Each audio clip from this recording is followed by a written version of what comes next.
Did you know that 80% of AI projects fail? That's almost twice the rate of IT projects. Today, we're going to discuss how to navigate these pitfalls and ensure you are not part of the 80%. Hi, I'm Dr. Mark Bloomfield.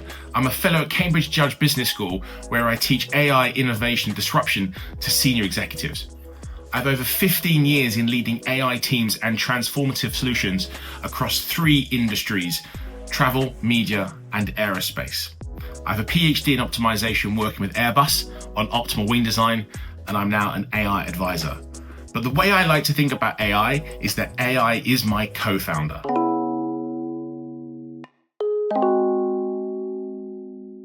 In readiness for today, I've created a piece of research using a tool called Perplexity.ai. You'll see the QR code on screen, which you can scan, which goes into more depth of research as to why AI projects fail. Today, I want to identify the top 4 reasons why these projects fail and what you can do differently. The first, bad data equals bad AI.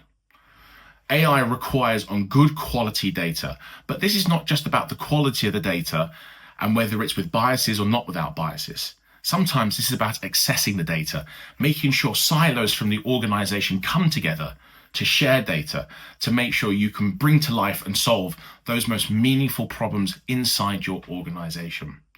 But equally, AI models don't last forever.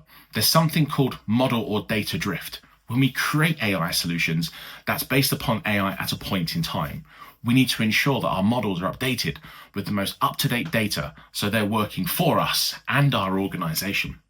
The second is a tech-first, problem-later mentality. When you have the AI hammer, everything looks like a nail. And all too often, executives want to bring in the latest shiny technology to solve today's problem. But we often lose sight of what that problem is. By spending time with our stakeholders, our customers, we can understand what's important for them. We need to fall in love with the problem, be absolutely laser focused on the problem, but agnostic on the AI solution or model that we're trying to solve. The third common pitfall, misalignment. AI is a capability. That means that your strategy and what you're trying to win at should require AI to be part of that. But AI can't succeed in isolation.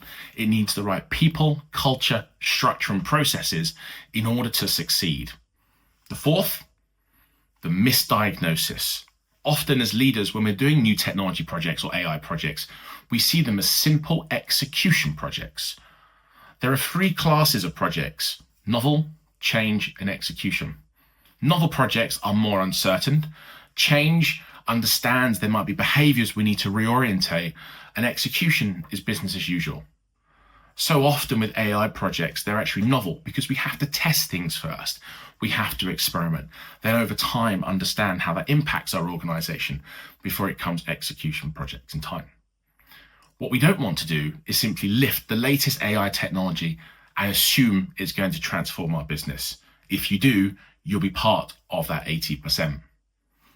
So what can you do differently? My advice to you, see this as an innovation opportunity to look at the world and look through the innovation lenses and frames. My definition of innovation is quite simple, but one I think helps in this conversation.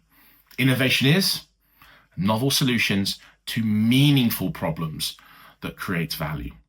Meaningful problems is absolutely fundamental. We need to understand what they are. So we have to focus on the meaningful problems that we're trying to solve for our customers and stakeholders. We do this by asking 4 key questions. Is what we're building with AI, is it desirable? Do people want it?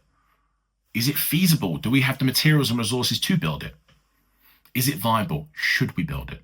Does it align with our strategy and direction? And most importantly, is it adaptable? The world is changing fast around us, and we want to make sure the solution we're building is relevant and helpful. My other framework of how we then start to scale our AI solution is what I call the PEACE framework, or PEACE framework. P stands for problem identification. Are we lightning focused and clear on what that meaningful problem is we're trying to solve? E, are we then experimenting? Are we trying different ideas to understand what works and what doesn't work? The number one goal of iteration is to de-risk an idea as quickly as possible. The third aspect is then collaboration, bringing teams together from across the organization or bringing the customer or stakeholder into that conversation early. And the E of the PEACE framework is then execution, our commitment and our resolve to trying to get there. If after today you want to go deeper on the reasons why AI fails inside organizations, I have a gift for you.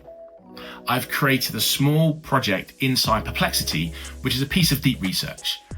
This deep research highlights all the reasons and case studies of where AI fails. So if you want to go deeper after today's pep talk, click the QR code on screen now.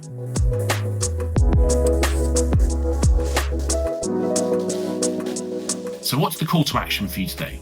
The way we need to start is conduct a friction audit. Look where there's friction in your organization. This could be in purchase cycles, in post-purchase behavior, in follow-ups, but equally where there's manual processes, repetitive tasks. One of the best places to start with AI is to look at what causes friction for an individual staff member and how AI can help solve that meaningful problem. If you navigate those 4 pitfalls successfully and you approach AI with an innovation mindset, you won't be part of that 80%. You'll be a part of that growing 20%. Good luck.